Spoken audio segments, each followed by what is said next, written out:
Good morning students, स्वागत आपका Shirisha easy महिला महाविद्यालय बाबरा के यूट्यूब चैनल पर। देखिए, हम बात कर रही हैं एमए फाइनल के अंतर्गत हम जिस टॉपिक का अध्ययन कर रहे थे वो टॉपिक था हमारा वायुमंडलीय परिसंचरण।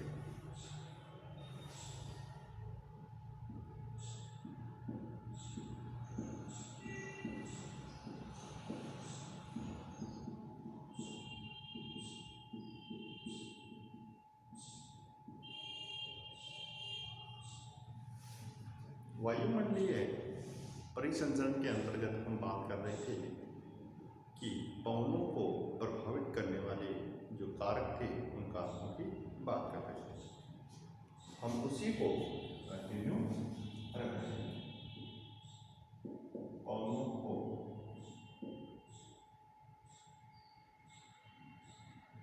प्रभावित करने वाले कारक।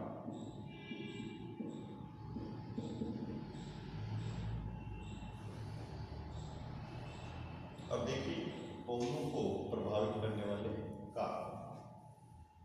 सबसे पहले हमने पवनों को प्रभावित करने वाले कारकों में दाब, प्रवणता, बल की बात की। दूसरा, पृथ्वी की परिभ्रमण गति या घूर्णन गति। इन दोनों कारकों के बारे में हमने देख लिया। इनमें हमने घूर्णन गति की बात करेंगे तो घूर्णन गति में हमने देखा था कोरियोलिस बल, फेरेल का नियम, वाइज-बेलेट का नियम, ये चीज़ें हमने उसमें देखी। अब देखिए, तीसरा जो कारक है अपना वो क्या है? घर्षण बल। क्या है? घर्षण बल, फ्रिक्शनल फोर्स। इसकी बात करेंगे हम, फ्रिक्शनल फोर्स की बात करेंगे।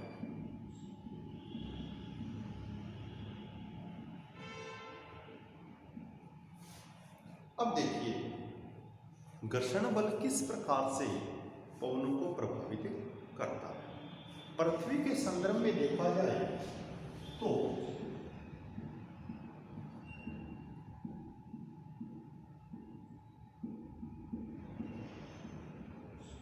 पृथ्वी पर क्या पाई जाती है? धरातलीय असमानताएं पाई जाती है, नहीं पाई जाती? पृथ्वी पर धरातलीय असमानताएं पाई जाती है। कैसे? मैदानी क्षेत्र पाया जाता है, बिल्कुल। पर्वतीय, बिल्कुल पाया जाता है। पठारी क्षेत्र भी पाया जाता है और द्वीपीय क्षेत्र भी पाया जाता है, तटीय क्षेत्र भी पाया जाता है और ऊबड़ खाबड़ क्षेत्र, घाटियों भी पाई जाती है। बहुत सारी असमानताएं। तो पूर्ण रूप से हम ये देखते हैं कि बिल्कुल समतल नहीं है, ऊबड़ खाबड़ धरातलें पाया जाता है। यही पृथ्वी की धरातलीय असमानताओं को स्पष्ट करता है। तो इसके कारण क्या है? इस धरातलीय असमानता के कारण पवनों के मार्ग में क्या उत्पन्न होता है? अवरोध उत्पन्न होता है। पवनों के मार्ग में क्या उत्पन्न होता है? अवरोध उत्पन्न होता है। इस कारण क्या होता है कि पवनों की जो दिशा है और दिशा के साथ साथ में गति, पवनों की दिशा व गति दोनों की दोनों क्या होती है? प्रभावित होती है। अब हम ये देखते हैं, कोई महासागरीय क्षेत्र है,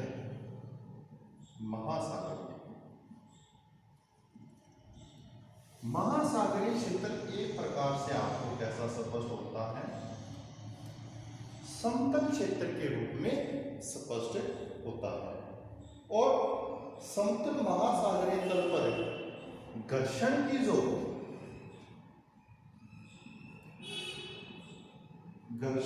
मात्रा होती है वो मात्रा क्या होगी? कम होगी। अब ये किसकी अपेक्षा कम होगी? स्थल की अपेक्षा महासागरीय क्षेत्रों में घर्षण की मात्रा क्या होती है? कम होती है। अगर घर्षण की मात्रा कम होगी, मान लीजिए, देखिए किस चीज की बात कर रहे हैं, ये एक प्लेन एरिया है, यहां से पवन चलेगी, बिल्कुल स्ट्रेट चली जाएगी उतनी ही गति से। लेकिन ये एक एरिया ऐसा है, ये पवन आई तो यहां टकरा गई। टकराने के कारण क्या होगा? एक तो इसकी दिशा परिवर्तित हो जाए, दूसरी बात की जाए तो इसका जो वेग था, जो इसकी गति थी, वो गति क्या हो जाएगी? कम हो जाएगी। यहां से पवन इस साइड में जाएगी तो सही, लेकिन जितनी तेज गति से यहां आ रही थी वो तेज गति से यहां पर आपको ज्यादा स्पष्ट नहीं होगी। क्यों नहीं होगी? वो पवन यहां पर क्या हो गई? टकरा गई। इसके कारण क्या हुआ? इससे घर्षण उत्पन्न हो गया। और घर्षण की मात्रा समतल सतह पर क्या होती है? कम होती है। स्थलीय क्षेत्रों में देखा जाए तो क्या होती है? अधिक होती है। अगर स्थलीय क्षेत्र क्या हो? उबड़ खाबड़ हो, जब घर्षण की मात्रा वहां पर कैसे स्पष्ट होगी? अधिक स्पष्ट होगी। अब देखिए, महासागरीय क्षेत्र है, समतल है, घर्षण की मात्रा कम है, तो इस क्षेत्र में पवनें अधिक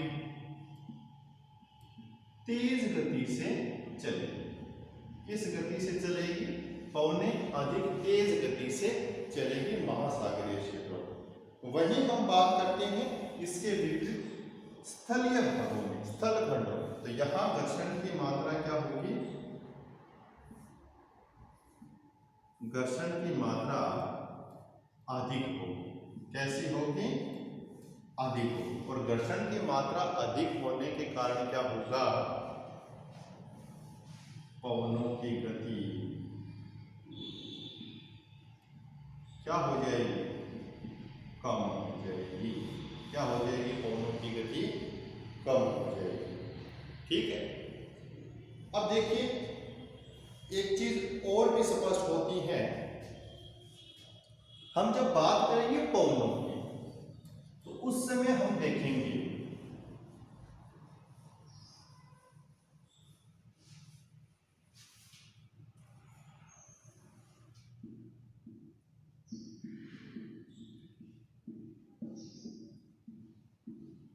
पछुआ पवन की जब बात करेंगे हम तो उस समय हम देखेंगे कि पछुआ पवनों के अंतर्गत दक्षिणी गोलार्ध की बात की जाती है। किस गोलार्ध की बात कर रहे हैं? दक्षिणी गोलार्ध।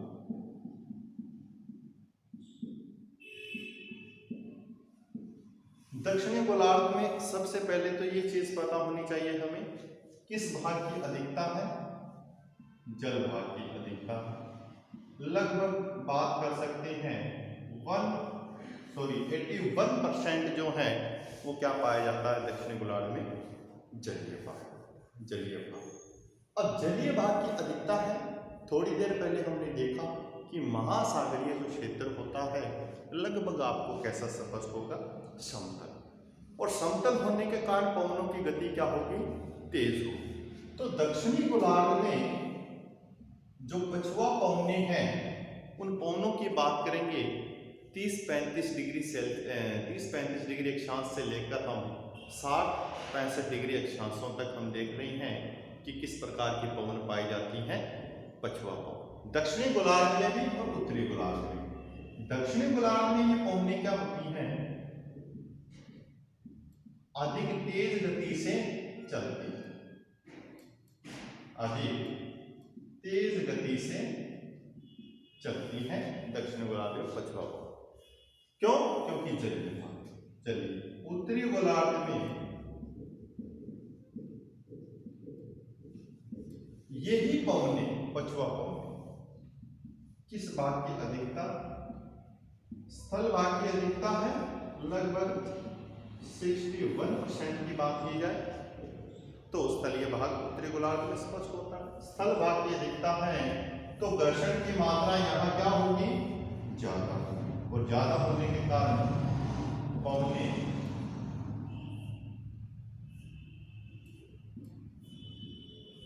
धीमी गति से चलती है।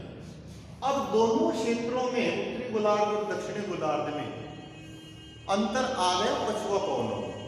यहां पवनें अधिक तेज गति से चलती है, आप सुनोगे गरजती 40, प्रचंड 50, चीखती 60। अब आप सोच रहे होंगे सर क्या श्लोक से पढ़ रहे हैं, लेकिन हम जब पछुआ पवनों की बात करेंगे उस समय 40 डिग्री जो अक्षांश है, 50 डिग्री जो अक्षांश है और 60 डिग्री जो अक्षांश है, उनकी विशेषताएं प्रकट करेंगे पछुआ पवनों की, और उन्हीं विशेषताओं के अंतर्गत हम पढ़ेंगे। तो देखिए वहां पर जो तेज गति से पवनें चलती है, क्योंकि घर्षण बल क्या है, बिल्कुल न्यूनतम, बिल्कुल क्या है, न्यूनतम, जिसके कारण पवनों की गति क्या है, तेज है, और इन्हीं तेज गति के कारण उनको ये विशेषता प्रदान की गई है। तो ये मैं समझाने की कोशिश कर रहा हूं कि घर्षण की मात्रा कैसे इफेक्ट करती है। हम पर्टिकुलर रूप से देख सकते हैं उत्तरी गोलार्ध और दक्षिणी गोलार्ध में कैसे अंतर स्पष्ट हो गया एक ही पवन का, वो किसके कारण हुआ, घर्षण बल के कारण। चलिए अब हम देखते हैं, हमने देखा दाब प्रवणता बल। दाब प्रवणता बल कैसे कार्य करता है,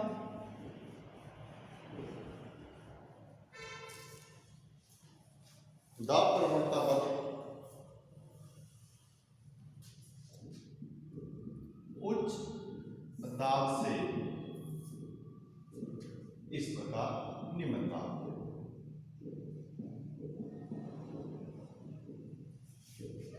ये कौन सी चीज कार्य करती है, दाब प्रवणता बल।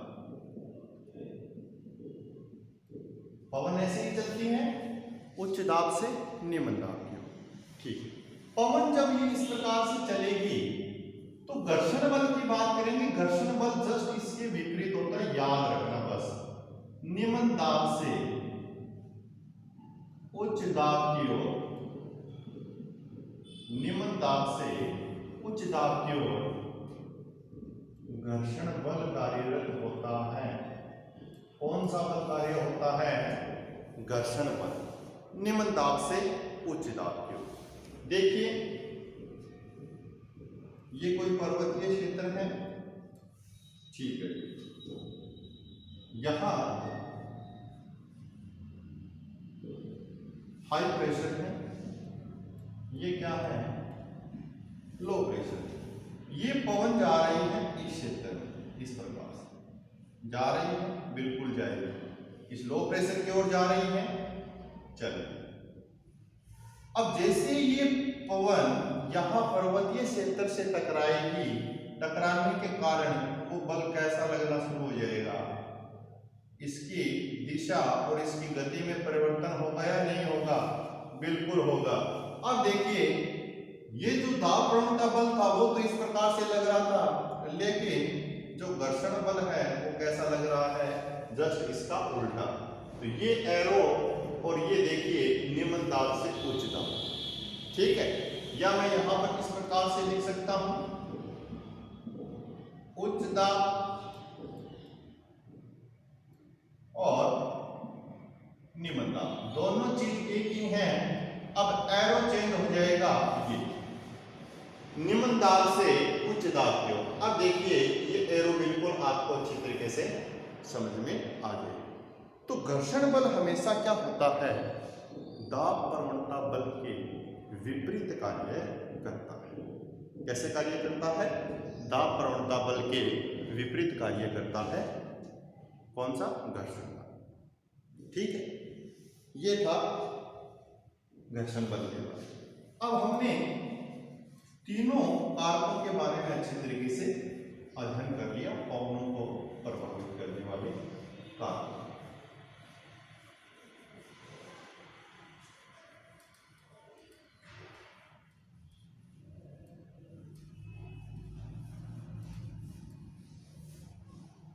पहला हमने देखा दाबप्रवणता बल, दूसरा परिभ्रमण गति पृथ्वी की, तीसरा घर्षण बल।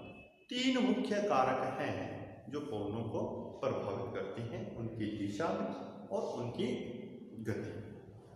अब देखिए, हमने थोड़ी देर पहले बात की थी कोरियोलिस बल के बारे में। अब पृथ्वी के संदर्भ में देखेंगे कि कहां पर कोरियोलिस बल अधिक लगता है और कहां पर कम लगता है।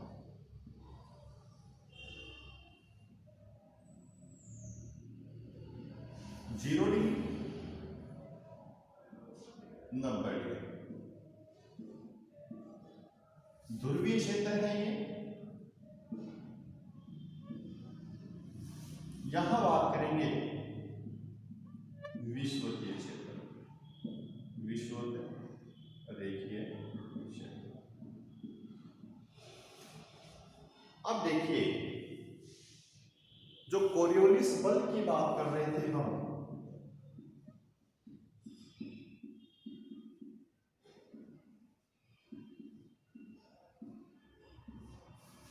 कोरियोलिस बल विषुवत रेखा के क्षेत्र में और ध्रुव के क्षेत्र में क्या एक समान से कार्यरत होता है या उनमें आपको चेंजेस नजर आता है, ये चीज देखेंगे। तो देखिए, विषुवत रेखीय क्षेत्रों में कोरियोलिस बल का जो प्रभाव है वो प्रभाव कैसे स्पष्ट होता है? बिल्कुल शून्य। जो 0 डिग्री विषुवत रेखा की बात करेंगे, भूमध्य रेखा पर कोरियोलिस बल कैसा होता है? 0 होता है, शून्य के आसपास होता है, 0 डिग्री पर। जैसे जैसे ध्रुव की ओर जाएंगे, कोरियोलिस बल का प्रभाव कैसा स्पष्ट होगा? बढ़ता हुआ स्पष्ट होगा। बस ये याद रखने वाली चीज है। भूमध्य रेखा पर कोरियोलिस बल शून्य पाया जाता है, या कोरियोलिस बल का प्रभाव विषुवत रेखा पर कैसा होता है? शून्य होता है। चलिए, ध्रुवों की ओर लास्ट एंडिंग में जाएंगे तो कोरियोलिस बल का जो प्रभाव है वो कैसा होगा?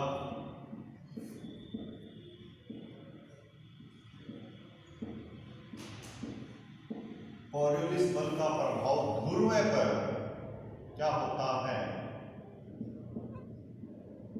अधिक होता है। क्या होता है? ध्रुवों पर अधिक। किसके कारण लगता है? पृथ्वी की घूर्णन गति के कारण लगता है। अब देखिए, पृथ्वी की घूर्णन गति की बात करते हैं। पृथ्वी की जो घूर्णन गति है वो भूमध्य रेखा पर क्या होती है? विषुवत रेखा पर बात करते हैं, विषुवत रेखा घूर्णन गति क्या होती है? सबसे अधिक होती हैं, सर्वाधिक होती हैं। पृथ्वी की घूर्णन गति विषुवत रेखा पर क्या होती है? सर्वाधिक होती है। जैसे जैसे ध्रुवों की ओर जाएंगे तो लास्ट बिंदु ध्रुव आएगा, तो ध्रुवों पर पृथ्वी की जो घूर्णन गति है वो क्या होती है? न्यूनतम होती है, या हम कह सकते हैं शून्य होती हैं। क्या हो सकती हैं? शून्य होती हैं ध्रुवों पर पृथ्वी की घूर्णन गति। दोनों एक दूसरे के क्या स्पष्ट हो रहे हैं? आपको विपरीत स्पष्ट हो रहे हैं। बस ये तथ्य आपको जरूर याद रखना है। कोरियोलिस बल विषुवत रेखा पर अधिक और ध्रुवों पर विषुवत रेखा पर कोरियोलिस बल न्यूनतम शून्य और ध्रुवों पर कोरियोलिस बल सबसे अधिक होता है। घूर्णन गति की बात की जाएगी, विषुवत रेखा पर सबसे अधिक घूर्णन गति और ध्रुवों पर सबसे कम, या हम बात कर सकते हैं शून्य होती है पृथ्वी की घूर्णन गति ध्रुवों पर। ठीक है, ये हमने देख लिया। अब हम आगे बात करेंगे, कुछ तथ्य हैं कोरियोलिस बल से संबंधित, उसकी बात करेंगे, और हम इसके साथ साथ में जो जियोस्ट्रोपिक विंड्स हैं उसकी बात करेंगे और ग्रेडियंट विंड्स हैं उसकी भी बात करेंगे। ठीक है, आज के लिए इतना ही। आशा करते हैं कि आपको वीडियो अच्छा लगा होगा। Thank you.